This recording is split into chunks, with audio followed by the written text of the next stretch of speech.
It was a foggy night in the autumn of 1888. The shadows in Whitechapel seemed to shift. And from the depths of the darkness, terror was born. A figure, unknown, unseen, stalked the alleys of London, leaving behind a trail of horror that would haunt history forever. He had no name, no face, but the world would come to know him as Jack the Ripper. Welcome to this chilling tale of one of history's most infamous killers, Jack the Ripper. A mystery that has baffled investigators, historians, and enthusiasts for over a century. Tonight, we're going back to 1888, to the dark alleys of Victorian London, where a faceless killer unleashed a reign of terror. It all began on August 31st, 1888, when the body of Mary Ann Nichols was found lying on Bucks Row, her throat deeply slashed. A casual observer would have thought it was a robbery gone wrong, but it was only the beginning of something far more sinister. Mary Ann Nichols was just the first. Over the next 3 months, 4 more women would fall victim to this brutal predator, all of them women of the night, all killed in the same vicious way, throats cut, bodies mutilated. But what made these murders even more terrifying? The killer left no trace, no witnesses. It was as if Jack the Ripper was a ghost, slipping in and out of the fog, leaving only death behind. September 8, 1888, just 9 days after Nichols' murder, Annie Chapman, another unfortunate woman, was found mutilated in Hanbury Street. The police were now certain they had a serial killer on their hands. But who was he? Theories began to swirl around Whitechapel. Some said he was a doctor, skilled in anatomy, as the precision of his mutilations was almost surgical. Others believed he was a butcher, used to blood and violence. But one thing was clear: whoever Jack the Ripper was, he wasn't stopping. By the end of September, fear had gripped the entire city. People were afraid to walk the streets at night, and yet, on September 30th, Jack struck again. This time, not once, but twice. Elizabeth Stride and Catherine Eddowes became his next victims, both found brutally murdered within hours of each other. But something was different about Stride's murder.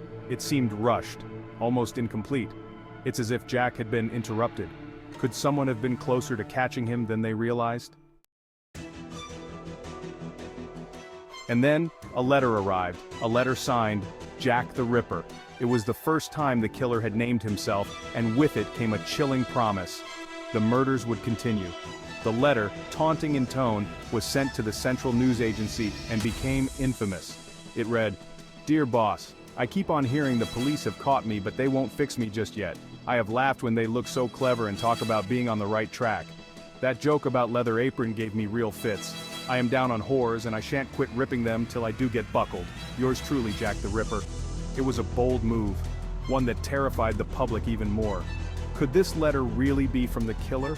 Was Jack the Ripper mocking the authorities, knowing he was too clever for them? The police were in a desperate race to catch him, but he always seemed to stay one step ahead. But the final, most horrific act of Jack the Ripper was yet to come. November 9th, 1888. Mary Jane Kelly, the youngest of his victims, was found brutally murdered in her own room. This wasn't just another killing. It was a scene of unimaginable horror. Mary Jane was mutilated beyond recognition. Some believed this final murder was Jack the Ripper's twisted masterpiece, his ultimate act of violence. And then, silence. After Mary Jane Kelly's death, the killing stopped. Jack the Ripper vanished into the mist from which he had come, leaving behind only questions, fear, and blood. To this day, no one knows for certain who Jack the Ripper was. There were suspects: a Polish immigrant named Aaron Kosminski, a wealthy painter named Walter Sickert, even a royal conspiracy involving Prince Albert Victor. But none of these theories have ever been proven. Jack the Ripper's true identity remains a mystery, lost to time. And so the question lingers in the dark corners of history. Who was Jack the Ripper? Was he a man driven by madness or something more, something darker? Perhaps we will never know. But what we do know is that Jack the Ripper's name will forever be synonymous with fear, with death, and with mystery.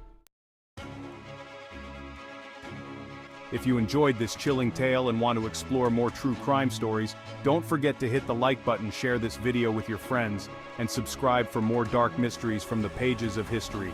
Until next time, stay safe, Stay vigilant, and remember, some mysteries are better left unsolved.